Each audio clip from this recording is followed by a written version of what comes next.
तो अभी हम साथ ही वहाँ से आ रहे हैं इस कार्यक्रम में।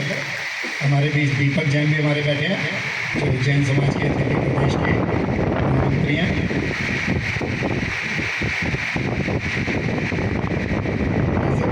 धीरे धीरे जब बोल दिया तो उसके बाद बोलने का कोई मतलब बनता नहीं किसी का, क्योंकि पहले छोटे बोलते हैं फिर बड़े, तो जब बड़े बोल चुके हैं तो उसके बाद हम लोगों का बोलना नहीं बनता। लेकिन विजय दीदी ने कहा है तो एक किस्सा मैं आपको सुनाता हूँ। एक बार दो साधु पेड़ के नीचे तपस्या कर रहे थे कि ईश्वर के दर्शन होंगे। जैसे हम लोग यहाँ पे सब बैठते हैं और हमें विश्वास है कि परमपिता हमें दर्शन देंगे, हम उनके पुत्र हैं, हम उनकी राह में चलेंगे, हमें सारे दुख खत्म होंगे, ये भरोसा हमें विश्वास है। इसी तरह वो दोनों साधु तपस्या कर रहे थे, तभी वहाँ पे नारद मुनि जी आ गए।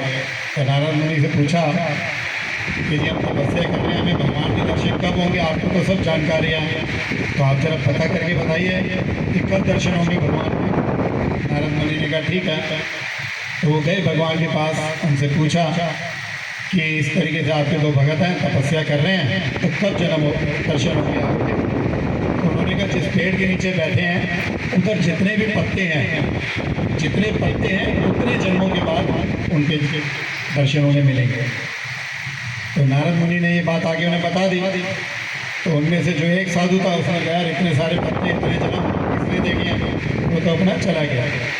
लेकिन जो दूसरा साधु था वो बड़ा खुश हुआ और नाच गाना शुरू कर दिया, वहाँ पे एंजॉय करना शुरू कर दिया, मौज मस्ती। तो नारद मुनि ने पूछा भाई इतने जन्मों में और तुम इतने खुश हो रहे हो? तभी नारद मुनि ने देखा कि ईश्वर थे वो तभी सामने आ गए, प्रकट हो गए। तो नारद मुनि ने ईश्वर को बोला कि आपने तो मेरी बेइज्जती करवा दी, मैंने तो इन्हें कहा था इतने जन्मों के बाद आप इतनी जल्दी आ गए, तो मुझे झूठा आपने साबित कर दिया। तो ईश्वर ने कहा तुमने झूठा साबित नहीं किया, आज मैं इनके दर्शन देने नहीं आया हूँ, मैं दर्शन करने आया हूँ कि किसी व्यक्ति को इतना विश्वास हो सकता है। हम सब लोग यहाँ बैठे हैं, ये एक दृढ़ हमारी श्रद्धा ही है, क्योंकि भगवान को किसी ने नहीं देखा।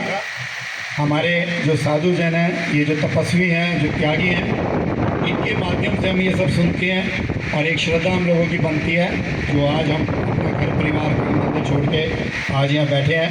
तो ये जो विश्वास है, एक छोटा सा मैं और सुना देता हूँ विश्वास के ऊपर।